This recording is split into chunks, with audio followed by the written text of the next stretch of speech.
Hello and welcome to How to Retire on Time, a show that answers your questions about all things retirement, including income, taxes, Social Security, healthcare, and more. This show is an extension of the book, How to Retire on Time, which you can grab today on Amazon, or you can go to www.howtoretireontime.com. My name is Mike Decker. I'm the author of the book, How to Retire on Time, but I'm also a licensed financial advisor, insurance agent, and tax professional, which means when it comes to financial topics, we can pretty much discuss it all. Now, that said, please remember this is just a show. Everything we hear should be considered informational, as in not financial advice. If you want personal financial advice, then request your wealth analysis from my team by going to www.yourwealthanalysis.com. With me in the studio today is my esteemed colleague, Mr. David Franson. David, how you doing today? I'm well. How are you? I'm doing well, too. David's going to be reading your questions that you've sent in, and I'm going to do my best to answer them.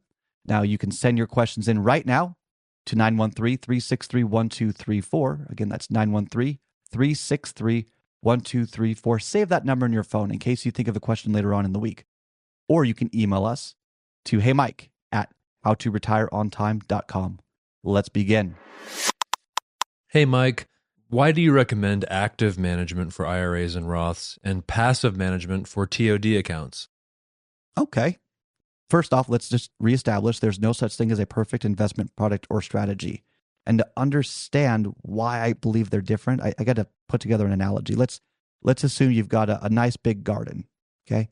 Nice fence around the garden. It's protected, okay? Critters aren't getting in or anything like that. And you're planting your tomatoes and your corn and all sorts of things, cucumbers, green beans, whatever. And every time you need to work on the garden, you've got to open the gate. The problem, though, is when you go into the garden, a bunch of pesky rabbits get in the garden and eat a part of your crop. And you get in there and you're working on it. And as long as you're in there, the rabbits are kind of in there, then you can get them out. Okay. If you knew that every time you were working on your garden, that part of your crop would get eaten, and at the end of the day, you just kind of want the largest yield of your garden possible, how often would you work on your garden? Only when you needed to, right? Right. Only when it might be detrimental to the overall yield. So maybe a couple of plants got sick and you've got to take them out so they don't infect the rest of the garden. Maybe it's just time to yield that certain crop, and so you go in there and then you're done. But you wouldn't be in there every single day, only when you needed to. Now let's take the same situation and say that you've got the same nice, beautiful garden. You've got your tomatoes and your cucumbers and your radishes and all the peppers, all the glorious fruits and vegetables. And rabbits did not exist. Huh. You could go in there and you could tend to it as much as you want. You would probably spend more time in the garden. I would, yeah. The same is true when it comes to qualified accounts and non-qualified accounts. So a qualified account doesn't have a rabbit, aka Uncle Sam, taxing you every time you make adjustments in the portfolio. There's no capital gains. It's sheltered. Whether it's pre-tax or after tax, it's sheltered. And so I can get more aggressive in the active management of those assets and focus on growth. However, when you look at a TOD account, it's not just the rabbits that you're concerned about. It's not just the capital gains. In many situations, you may create a tax issue that then bleeds over into other parts of your plan. So short-term capital gains and all that might be great enough that it's triggering IRMA issues. It might be triggering Social Security tax efficiency issues. Go down the list. It's all connected. And so in my mind, having a more passive approach to where you only tend to it if it's like, hey, this stock is just falling off a cliff. Got it. Let's just get out of it and let's move that elsewhere. We'll pay a little bit of tax on just that part and that's it. But you take a more Warren Buffett approach and you buy good companies that you can hold for a long period of time. And then in your qualified account, you're more aggressive on let's just grow that sucker. That's my opinion on it. And it's because it's not just investments. It's investments, it's tax, it's healthcare, it's income stream planning, it's legacy planning. Go down the list.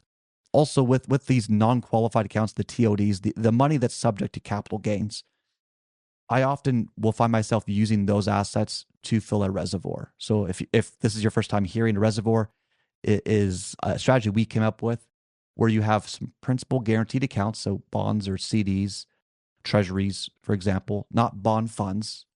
You've got fixed or fixed indexed annuities, anything that's principal protected.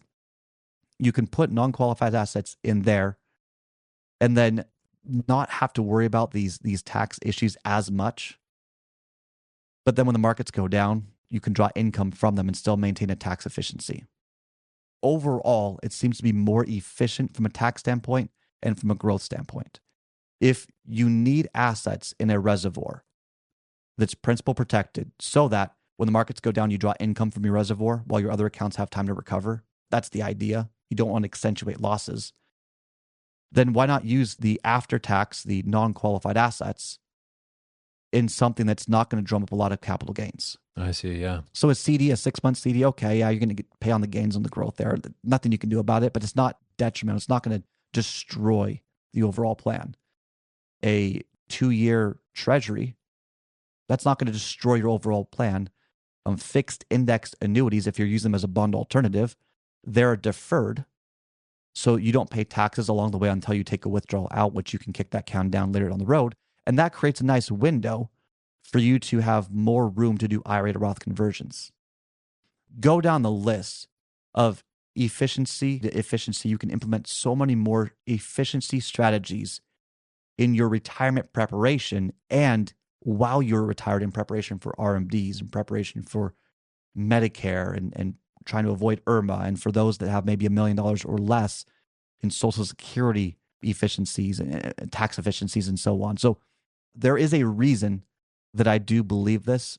It's really rooted in tax efficiency, and I think it's often missed, especially when you get an advisor that's only going to do your investments and grow your assets in a singular investment philosophy and not kind of worry about anything else. Or you get, the blinders can create tax problems. This is why I think it's a fundamental issue in the industry to have investment advisors manage your investments and trade and grow, and your CPAs tell you what happened because you're just looking in the rearview mirror of saying, oops, I could have done that better, but I didn't.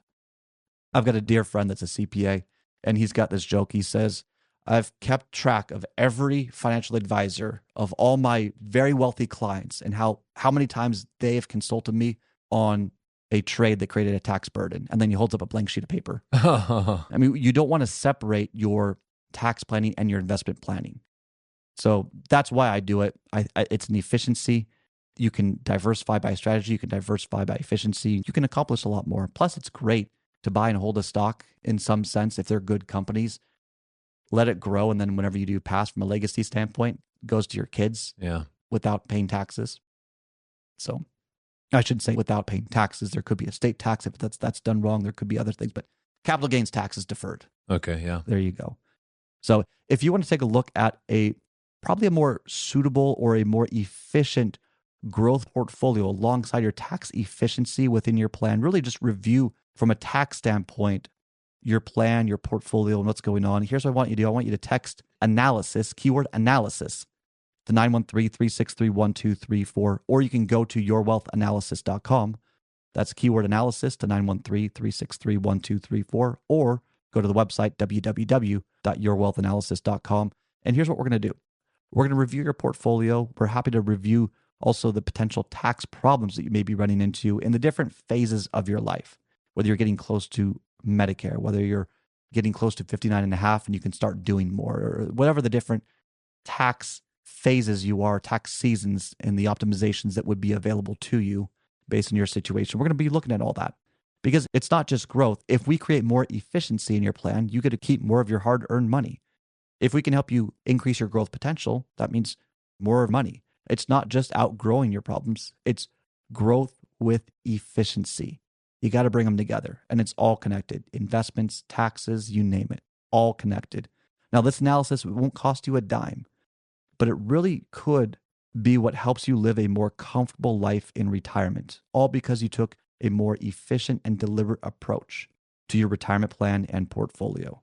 Text analysis right now to 913-363-1234. That's keyword analysis to 913-363-1234, or just go to www.yourwealthanalysis.com to claim this complimentary analysis. That's all the time we've got for the show today. If you enjoyed the show, consider subscribing to it wherever you get your podcasts. Just search for How to Retire on Time. Discover if your portfolio is built to weather flat market cycles, or if you're missing tax minimization opportunities that you may not even know exist. Explore strategies that may be able to help you lower your overall risk while potentially increasing your overall growth and lifestyle flexibility. This is not your ordinary financial analysis. Learn more about Your Wealth Analysis and what it could do for you regardless of your age, asset, or target retirement date. Go to www.yourwealthanalysis.com today to learn more and get started.